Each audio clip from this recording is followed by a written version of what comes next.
This is nice. People seem to feel more comforted by the fire. So, I have, like, not one memory of my dad from my childhood. He's around. He just wasn't around for me. I mean, my brother, forget it. They were best friends. Football games, baseball games, Little League. Me, when I got in trouble, he screamed at me, but that was about it. So do you think he was more comfortable with another male, or there was some sports bond thing going on? My grandfather was an asshole, and he'd only come around if it was like the Super Bowl or the World Series or whatever. He'd come over and him and my dad would drink and watch the game. So perhaps it's a generational thing. It's bullshit. I wanted his attention too. My ballet recital, he wasn't there. The school play, he wasn't there. You think he ever missed one of my brother's games? Never. And your mom? Please, my mom was a doormat. She was his doormat. She tried, but whatever. You should have seen how pathetic I was, though, trying to play football with the boys. Give me, Daddy. Until some dickhead tackled me and broke my shoulder. Okay, so let's move back to the present. I mean, when I self-analyze, or whatever, I mean, it makes sense. I'm so fucking desperate for any guy's attention that I'll do anything for anyone. You're very young, but tell me the pattern, if you will, with the guys you date. They're shitheads. They use me, they abuse me, they cheat on me, and they don't care about me unless they want sex. They're all like this? They're all... Yeah, I don't know, yeah. I go for guys that don't treat me well. And the guys that would, what about them? I'm sure nice guys would give you attention too. The guys that are nice to me, or care about me, or compliment me, they make me uncomfortable. So I stay away from them. I reject them, and I must have some magical powers or whatever because I immediately know who's good and who's not, and I push away anyone that could possibly care about me, or really like me, or love me, and I stay with... So what you're comfortable with? Neglect. The guys you're dating, for lack of a better term, they're assholes. So you're seeking the misplaced love of an asshole that never gave it to you. Sorry for the crude terminology. I know I know I'm not stupid. I know that I can never open up my heart to any of these guys. I mean, maybe that's why I cling to them, or because in a way, I mean, it's safer. But I just wish that my dad would have showed me he loved me. Would have showed me he cared about me, or it showed me that I'm not worthless. The guys that are nice to me, I just feel like they can never love me. That I'm not good enough. So thanks, Dad.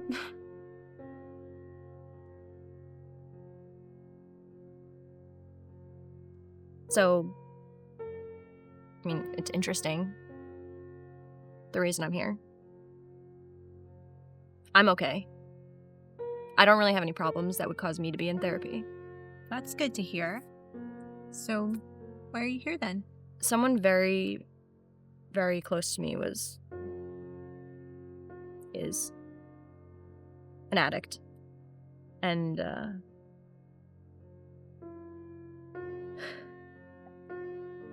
it's destroying my life. It's funny because they don't think they need therapy or any help at all. And I cry myself to sleep at night because I feel like they're destroying both of us. Well, when one person is going through something horrible in a relationship, it has an equal effect on both of you. We all did drugs when we were younger. Getting high was no big deal. But we only did it on the weekends, you know? didn't interfere with our lives. May I ask the drug? Heroin. I wake up screaming because in my dream they died. And the worst part about that is I know that someday soon that dream's gonna be real. Helping someone with a drug addiction is very different from helping someone who's in a relationship with a drug addict. I love them so much, and I can't stop them. So people in codependent relationships often feel a heightened responsibility for the decisions and behaviors and thoughts of their loved ones. They may feel a need to ensure their loved one is happy, even to the point that it makes them unhappy. You got that right. I've dealt with alcoholics, cocaine addicts, but this heroin shit, it's the worst. The depression, the mood swings, the lying, the fucking lying. I mean, I wanted to build my relationship on truth and trust. But how do you trust somebody that's lying to your face all the time? I mean, they're either sleeping all the time, going through a withdrawal, or doing whatever they can to score. And I'm like, what about me? Why can't I make them happy? Why do they need this fucking drug? It's not about you. You can't put yourself between a person and their addiction. It's about them. I'm always there. Do you know how bad the withdrawals get? The throwing up, the cramping, the pain, the fevers, the crying. I'm there for all of it. And for what? So they can OD one day and that's it? And I cry my eyes out. Over what? When you have a loved one who's addicted to heroin, you can tend to feel the impact as much, if not more so, than the person using the drug. Now, enabling is one of the most common behaviors that loved ones of people abusing substances engage in. Now, when you enable, you're giving that person resources, whether financial or emotional, and that allows them to continue with their addiction. You're right. I take care of them. Give them everything they need. I'm part of the problem.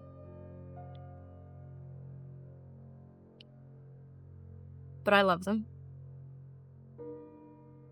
So I can't say no. But I also realize very soon I'm gonna wake up screaming. And that nightmare is gonna be real.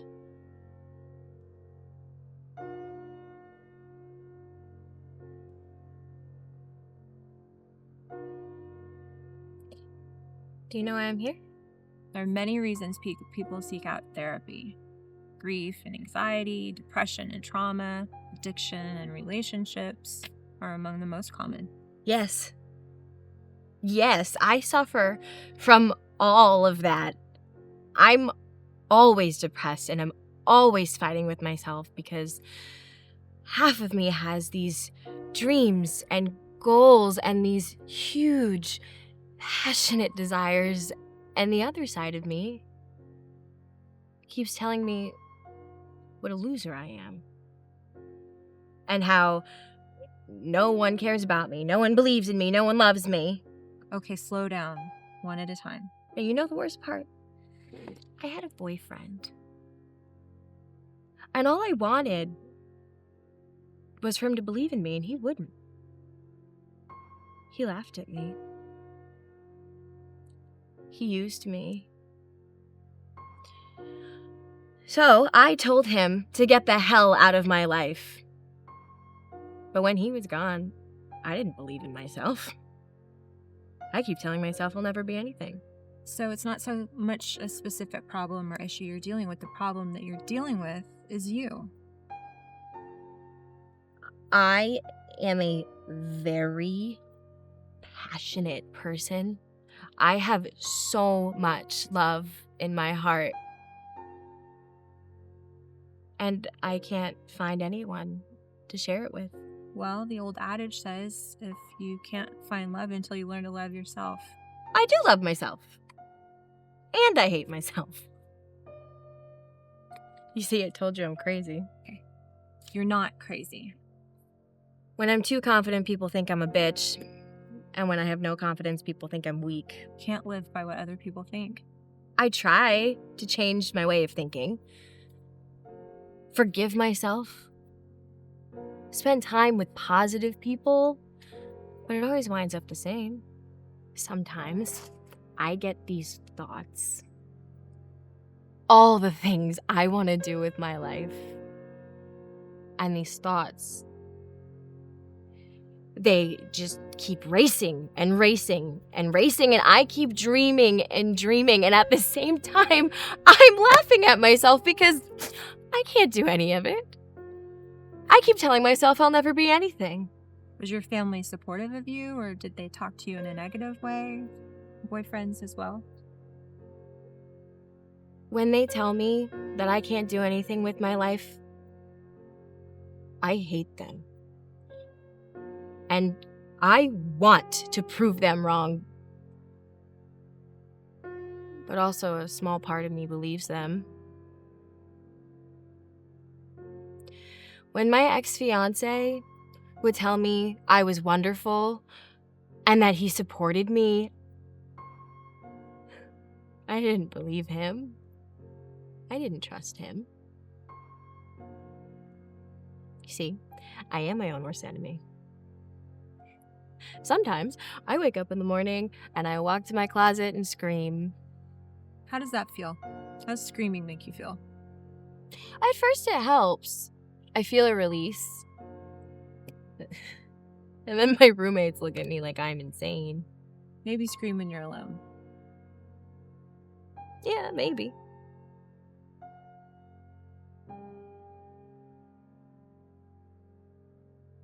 You ever heard the expression, rule with an iron fist? I have. Is that how you run your business? That's exactly how I run my business. You know, the phrase is often associated with being very strict or running things in an almost cruel way. That's right. My business went my way. See, I had options. Option 1, be nice. You know what happens to nice guys? They don't finish last. They go bankrupt. They lose their families. They end up with nothing. Interesting. Not entirely accurate. No, it's very accurate. Option 2, be firm when necessary, but let your employees love you. And what's wrong with that? Fuck my employees. They didn't bust their ass 24/7 to get the business where it is. I did. I worked harder than everyone to get here. Smarter than everyone to get here. And I got the most to lose. So I don't need my employees' love. I could care less about them. Okay, we've established how you run your business. Let's talk about why you're in therapy. Most of my employees quit. Most can't handle the pressure. Some call it abuse, but it's effective when you need to get things done right. But they keep leaving. And I've grown too large to handle this by myself. I can't keep this up. I can't run a business without employees. So, I need to learn how to be less aggressive. I'm just gonna ask you straight out. Do you want help because people keep quitting, or do you want help because you don't like who you are? My dad was an excellent businessman. Did very well for himself and his family. Had about 25 stores. Always made money. You know, when he died, all of his employees came to his funeral. They all cried. They all praised him. I asked myself, if I had my funeral tomorrow, would anyone come? Doesn't sound like it. Not the way that you describe it. It sounds like they would throw a party. Those who rule with an iron fist don't come to therapy. So, do you want help because people keep quitting, or do you want help because you don't like who you are? My father was strong and loved. I just want to follow in his footsteps. But all I know is how to be strong. I don't know how to bend, how to care. I don't like who I am.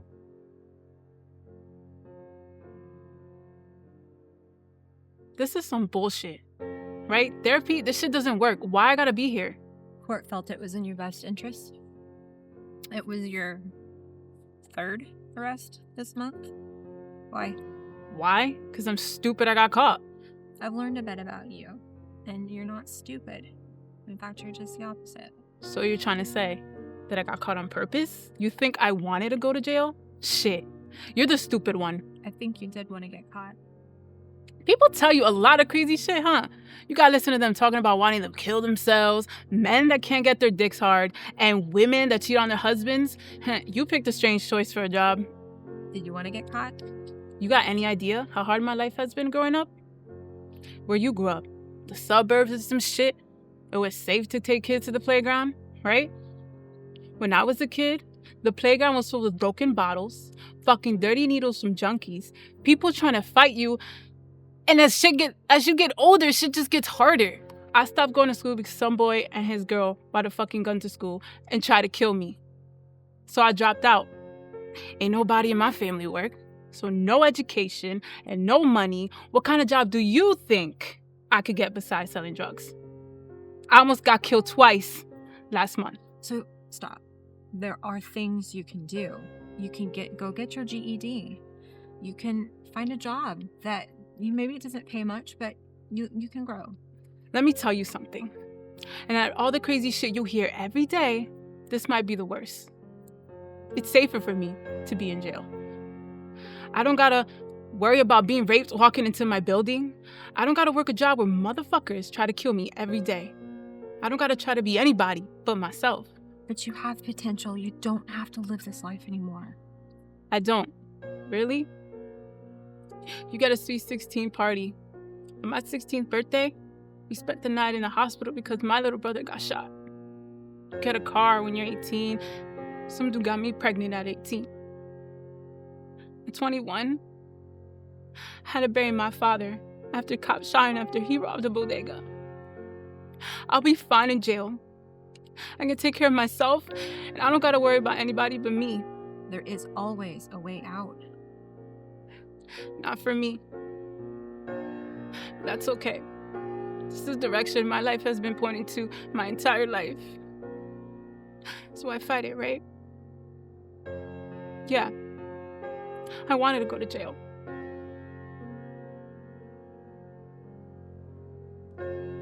So what you have is commonly known as anorexia nervosa. Really? Because people just say I'm crazy. Seriously, that's all I hear. What's wrong with you? You're not fat. You're doing it for the attention. Heard a lot as a kid. It's an illness. People wouldn't say that if you had cancer, right? Yeah, I know. So it started young? Yeah. My older sister was perfect growing up. 95 pounds, petite. My mom would always talk about how perfect she was, how perfect her body was. And then she'd give me McDonald's, tell me to drink all this soda. And then I'd hear, why can't you look more like your sister? You'll never be able to wear dresses when you're older. So I guess it's just stuck in there. In my eyes, you're not fat at all. How do you see yourself? How do I see myself? I'm a fucking pig. I'm obese, huge, disgusting, embarrassing. And I'm so scared that I'm just gonna keep getting bigger and more disgusting. Do you date? No way. No guy would want to be seen with me. Do men ever ask you out? I mean, yeah, they do, but I know it's only to be nice to the fat girl or to make fun of me or because, someone's friend is daring them to do it. So you've never said yes to any of them? Of course not. I'm not somebody's joke. No man on this earth would want to be seen with me. And the horrible thing is, all I think about all day, every day, is food. It never stops. My mind is always on food. And I have this shoebox with all these recipes that I just cut out and have. I don't make any of them. I just save them all. None of that is abnormal behavior for someone with anorexia. Also, I can't eat in front of anyone. When I go out with my family or something, I don't eat. Not even a piece of bread or a French fry. I can't bear to have anybody see me eat. Only when I'm alone. I can't have anybody seeing me stuffing my fat face. The important thing is that you want help. And this is the first step. Some nights, I pray. I pray that when I wake up, I won't hate myself. That I won't think of ways to kill myself. I won't look in the mirror in disgust and hate the fat pig that's staring back at me. I don't want to wish to be somebody else. Anybody else. We'll work on it. Actually, I kind of did work on it a little bit. I started eating Thai food. It's really gross, so I can't get myself to eat a bite. So it's actually a great diet.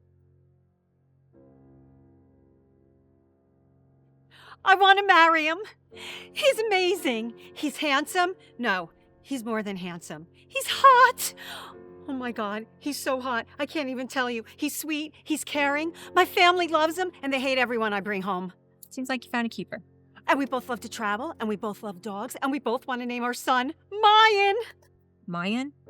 Yeah, well, we both love the names Michael and Ryan, so we came up with Mayan. The match made in heaven.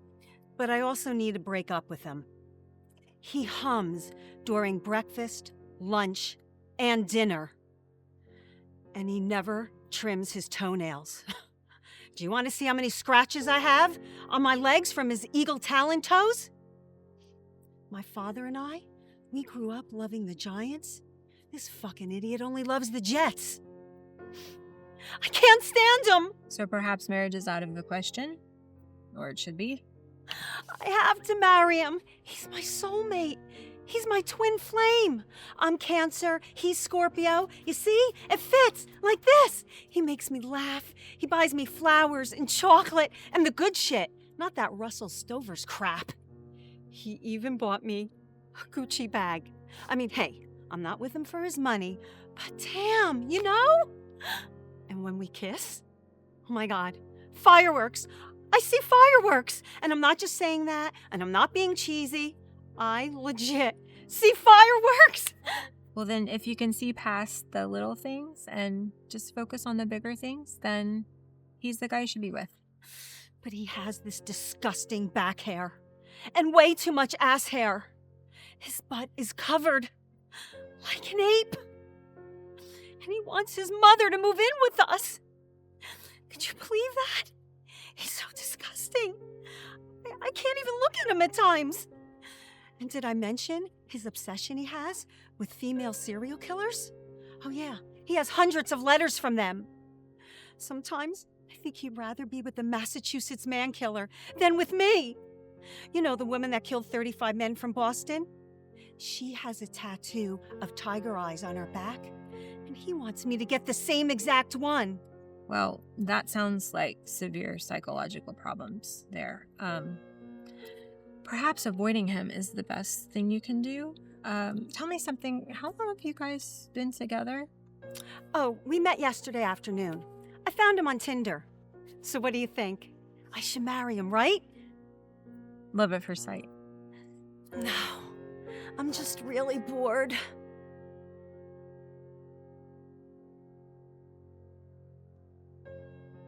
If I ever told anyone I was in therapy, they would think I'm crazy. No pun intended. Well, it's your prerogative to tell people or not, but that's not what's important. Let's talk about the why you're here. Well, I'm a mess, to put it mildly. I have these panic attacks. Some mild, some not so mild. To the point where I'll start screaming. I feel like I'm underwater and I can't breathe. I just, I've bitten my nails off. I can't sleep. I can't think. I can't concentrate on anything. Do you know the trigger, or is it just general anxiety? Oh, yeah, it's, oh my God, everything? Like, okay, I'm not dating anyone right now because, well, nobody wants to date a basket case. But, some days I think I'm pretty. But then, some days, most days I don't. In fact, I will find something wrong with my face or my hair or my body, and, I'll think, well, no guy wants you. So, when guys do try to talk to me, well, not that they do, but you know what I mean. I don't really feel like they mean what they say. Yeah, I don't really trust men. In fact, honestly, I don't really trust anyone, honestly. My ex-best friend ended up sleeping with my last boyfriend, so... in college, everyone, they had a direction, a path. They knew what they wanted to do, but I... didn't. Yeah, I didn't know what was in my heart or what I wanted to do. And so now everyone is moving on with their lives. They're moving along with their careers, or they're getting married or having kids, and I'm literally doing none of those things. Instead, I'm here in therapy talking to you, and I'm lost and scared, and I'm crying 10 times a day. I'm not even ever able to look in the mirror, let alone do I want to go out anywhere. Breathe. Right. Sorry, I forget to do that a lot. So there are many things we can do to help calm you a bit. Yoga, mindfulness. But really, those are just Band-Aids. We need to work to find where these wounds are coming from and work to heal them. I was a happy kid. I laughed a lot. I had a lot of friends. I got in my head, and I've never quite been able to get out. I see myself getting older, and life is moving faster and faster, and I'm lost in the middle of it. Thought of death? Fear of death. Yeah. Fear of just everything being over. Fear of life passing me by, and when I'm dying, I realize that I never actually enjoyed it. I never actually lived my life. I just lived in fear of my life. We have work to do, but coming here and talking and opening up, admitting, it's a big first step. All my life, I thought suicide was the stupidest thing someone could do. I thought it was just selfish and so wrong. But now, being here, and I'm not saying that, I want to or that I would. I'm just saying, I guess what I'm saying is that I get it. I understand why people do it. I really do. And if you feel that way, you need to call me or someone. I won't. Too scared to die.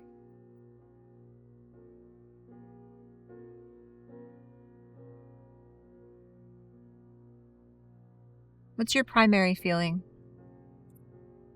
Shock. I guess you can say that I haven't accepted the fact that she's really gone. It's a very difficult transition. We were married for 45 years. She was my everything. We dated in high school. It's funny. Even though it seemed like we were together forever, I still loved her so very much. I was still excited to see her every day.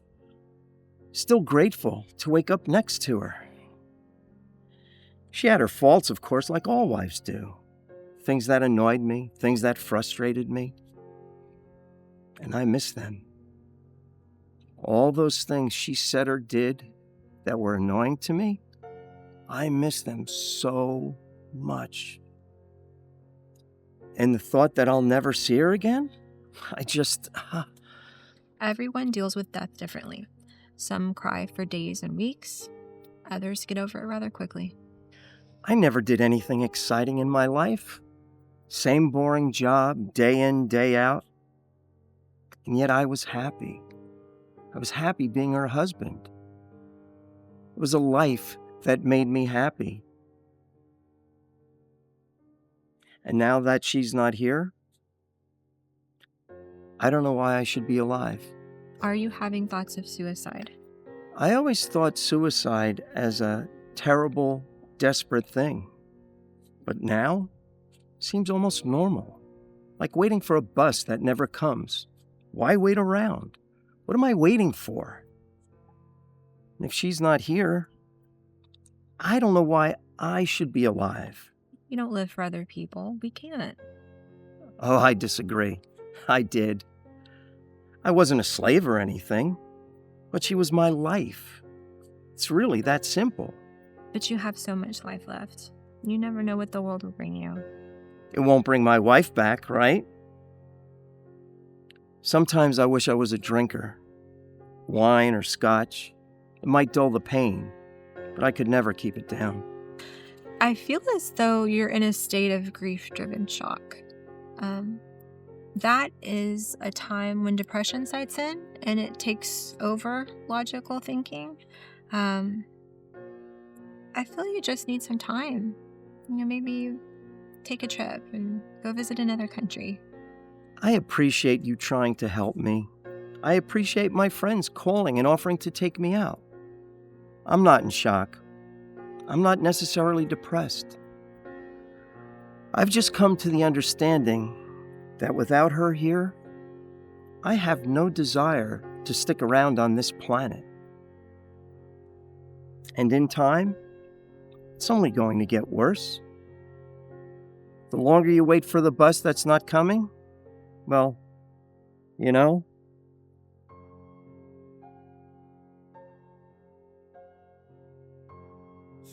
How long were you on the force? A year. It went by so fast. So you're still new to the streets? Yeah, I wasn't new to the streets. I'm from the streets, and there are a lot of criminals out here. There's a lot of crooked folks, but at the end of the day, there's also a lot of good families. I wanted to be there and make a difference, for the good people that are there. And you still can. No one said you had to leave the force. I can't stay on. Police shoot the bad guys. It happens. This kid was 17. Look, on paper, I knew I did what I had to do. He shot at me. He shot at my partner. There were innocents there. If I didn't shoot him, if I didn't kill him, my partner could be dead. I could be dead. Innocent people at the bodega could be dead. Correct. You saved them. But I shot this kid. I took his life. And I know it's part of the job. I know it's the right thing to do, but... No one said this would be easy, and taking a life, right or wrong, it's traumatizing. You just need some time to heal. So maybe his dad was never around. Maybe all he wanted to do was be a good kid, but all of his friends were thugs. Maybe he had no choice but to live that way. And all he needed was a little bit of help. I mean, it could have been so much different if he had different folks around him. But when I heard his mother and his grandmother screaming, telling me I killed their child,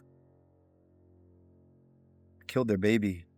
Would it have been better for your mother and grandmother to be crying at your funeral because that's what it looked like you were facing? Like I said, logically, I know what I did was right. But I saw this kid die at my feet. He was looking up at me, scared. I can't do this again. Don't quit. Just give it time. When I was a kid, I remember my father, he hit a deer with his car. And I remember seeing the look in the deer's face, frightened. That look, that stare that the deer had in its face, it never left me. It still haunts me till today. And now, this will haunt me forever too.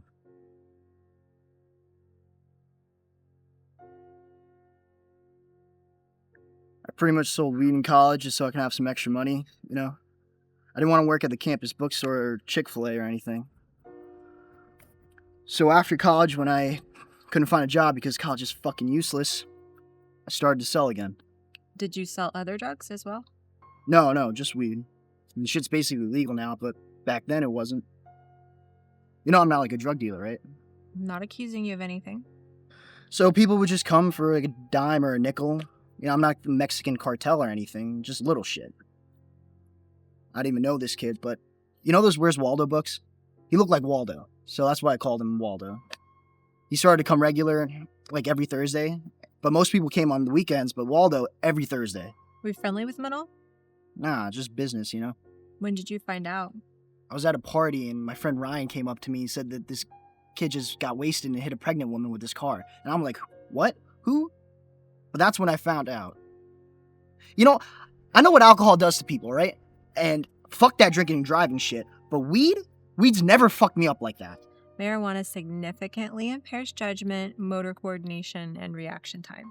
Yeah, because that lady was walking across the street and he fucking killed her. And how do you feel? How do I feel? That I sold a guy pot, he got wasted and killed a pregnant woman? I feel responsible. I mean, yeah, you can say that if you didn't get it from me, he would have got it from somewhere else, right? That's probably accurate. But he didn't get it from somewhere else. You get that? It was my fault. Ultimately, I was an accomplice to that. No, you were not. Yes, I was. If it were not for me, that woman and that child would have been alive right now. Isn't that true? Can't say. I can say it. I killed a mother, an unborn child, all because I didn't want to get a real job. You think anyone at Walmart can say they killed a baby because of their job? No, but I did.